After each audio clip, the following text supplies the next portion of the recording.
Hey everyone, this is Christopher Luxon, the former CEO of Air New Zealand. This is John Lee Dumas, the founder and host of Entrepreneurs on Fire. This is Tracy Ibarra. I'm in Executive Solutions at Dell Technologies. This is Travis Chappell, founder of Build Your Network. If you are wanting to learn how to embrace change, To navigate through disruption as a leader, then listen to the Leadership is Changing podcast. The Leadership is Changing podcast.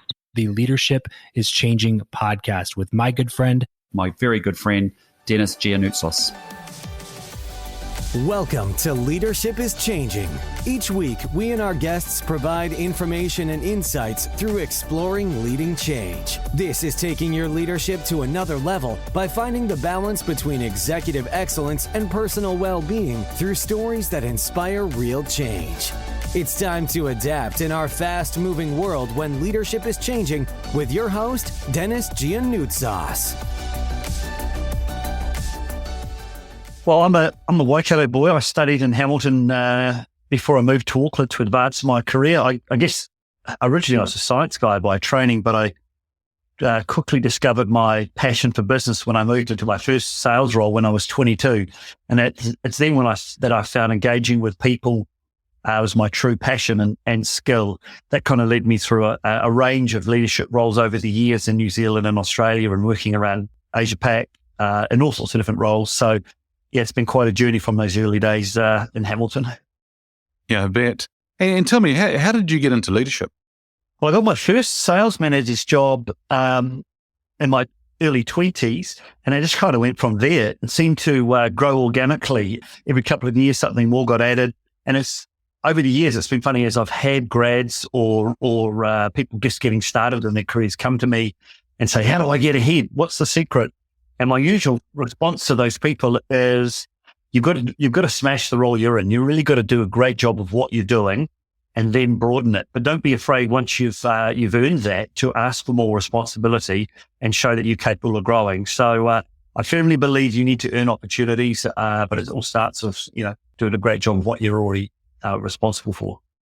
Yeah, nothing like delivering well and executing on what you're actually going to say you're going to do. Yeah. And as you say, smash it and knock it out of the ballpark, as we say, another way of saying it. And if you do that, then your reputation, your brand, your all of that gets a lot better, and people start to think about, wow, what can this person do for us? Which is fantastic, right? It's funny how that just seems to happen. People say, "Oh, I got lucky," and I'm a big believer that you make your luck, you create luck, and you do the right things, and you'll get noticed. Yeah, absolutely.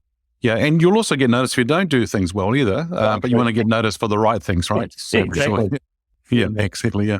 Hey, look, you may have many of these, but I just want to ask you, who's your favorite leader? And this person could be alive or from history. So who's your favorite leader and why?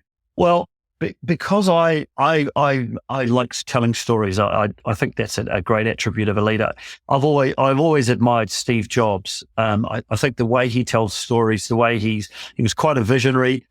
Many have read his books written about him. He may not have been perfect, that's for sure, but he certainly took Apple and all of us to a place that none of us could have imagined. So just his ability to captivate us and tell a story. And I talk a lot to people these days about, pitching and presentations and things. And I still think that launch of if anyone wants to ever know anything about how to do a presentation, just watch the launch of the first ever iPhone. I think that was pretty incredible. So yeah, he's someone I've always admired.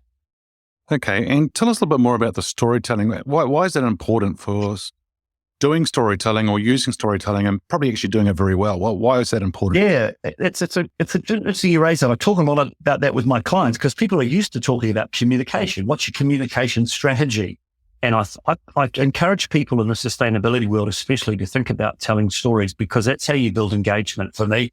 And building, it's so critical in all leadership roles, but particularly in a sustainability world where you're trying to bring groups of stakeholders along with you, that you can tell a story that engages people's imaginations and helps them understand, what they can do or what you're doing, and be persuasive about the story you're telling. And it doesn't have to be, this is one of the mistakes some people make, leaders in sustainability, is that they think they need to have all of the solution developed. And my advice to people is to just start telling stories as soon as you got them available, provided it's part of a broader plan, you know, where you're headed.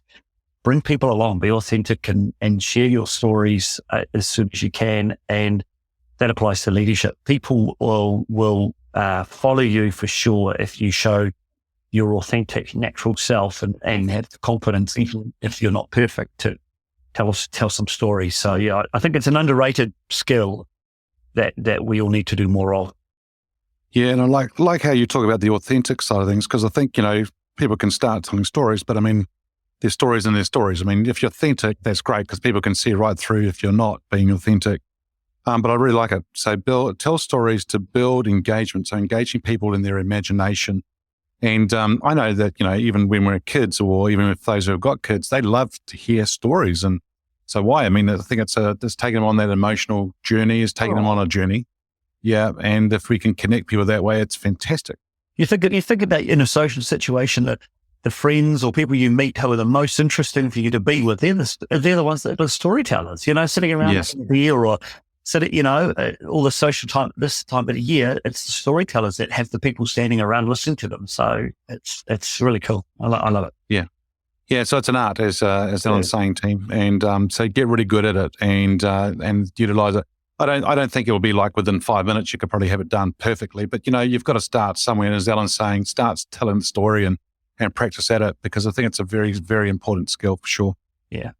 So Alan, the show is called Leadership is Changing. When I say that title or that statement, what does that mean for you?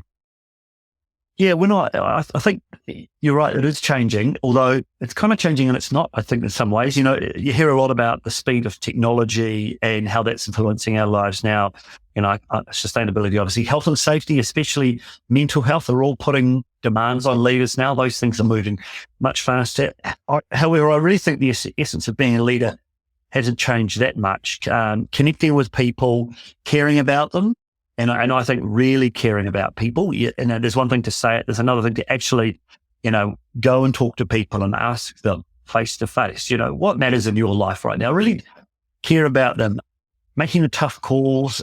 We've been able to weed through, this has come through quite a bit for me over my career, being able to weed through the issues and make things simple.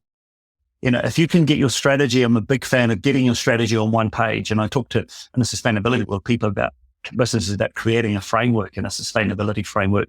If you can't tell your story or your strategy or your program in one page, I think you've got to go back and reflect. So you know, connecting with people, really caring, making tough calls, simplifying things. I think that's what really counts, and it will enable you to cope with change very effectively. Yeah, that's good. And you know, as you're saying, sharing that with people is really good, because I think, you know, if we can do that really well to storytelling and being able to help people understand where they're going, communicating really well, that's where you can engage with them. That's when they can act on things and get action happening. And that's when they can commit to the story, right? So to things as we do that. And I know that it's what you do in your business side of things as well, that you take clients through that to make sure they do that for sure, which is really interesting to see. And, you know, as you said, there is a lot of stuff changing, but some of it isn't. So there's a lot, probably another way of maybe saying it is there's a lot more focus in different areas. Sustainability is one, and we're talking about the environmental side, but it's also probably sustainability of an organization too. Would that be true? Yeah. People, when you first talk to companies about sustainability, people, I think, naturally think about the environmental side of it. But if COVID's taught us nothing this year, it's that social sustainability is super critical, right? We do have to take care of the planet. That hasn't gone away, and many people haven't. Many companies haven't started on that journey.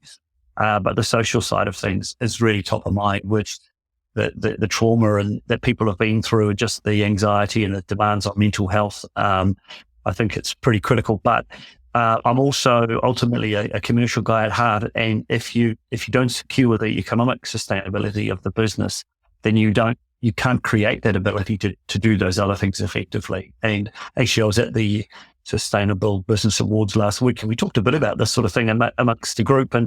And if you don't secure your economic future, you don't really create a platform to do those other things, take care of people. So it's about balance these days. It's about getting all three aspects of sustainability balanced, and it hasn't always been like that. Hey, thanks, Denis. It's a pleasure being on your show. Can I just say what an awesome awesome venture you started with this podcast, and how amazing it is to have a forum where leaders can speak and aspiring leaders can learn. Yeah, great. Hey, thank you. Hey, so just given a brief sort of description of your background and experience and so forth in your bio, tell us a little bit more about your background. Yeah, mate. So I'm the founder and creative director of the Firm Group and Cloud 39 shared co-working space, not too far away from where you're based, out here in East Tamaki, Botany, Flatbush area. We've got co-workers coming in from all parts of South and East Auckland who use our services and facilities.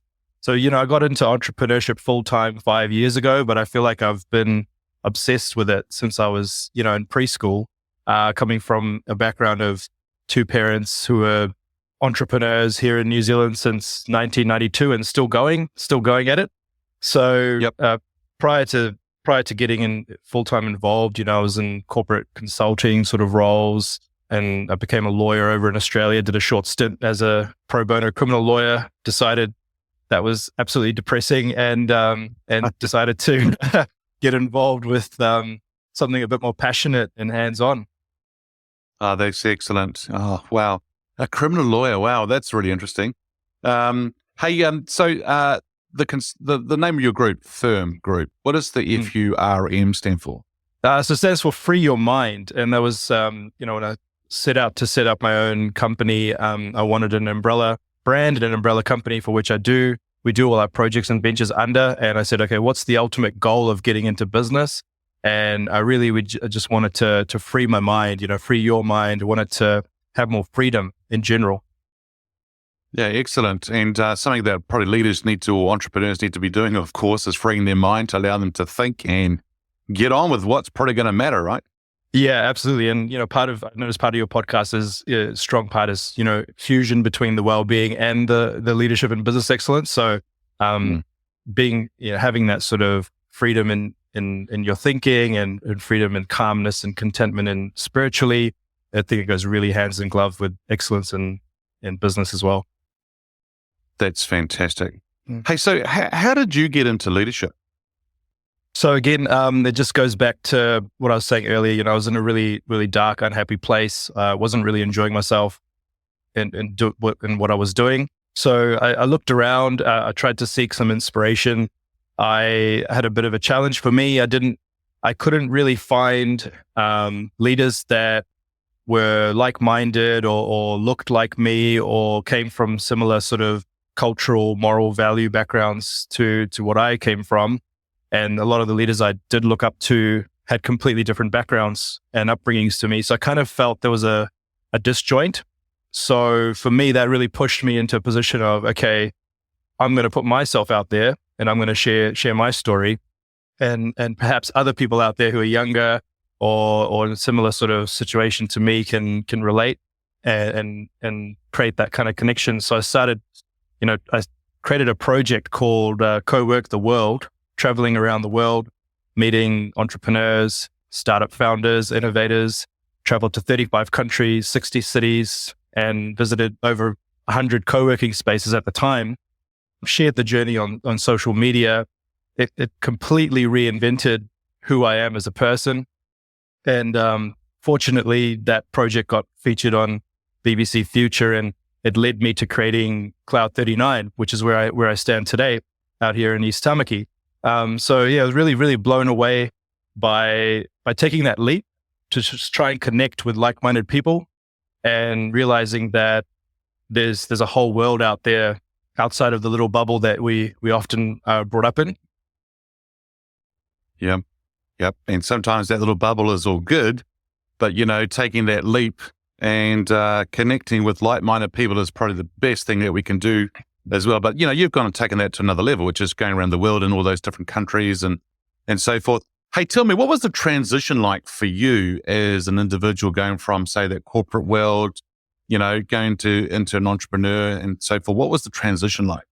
Oh, it was incredibly raw. I think, fortunately for me, I went straight into the corporate world after high school, university, and they really train you and they groom you and you really get looked after. It's amazing how well you get looked after in the corporate environment.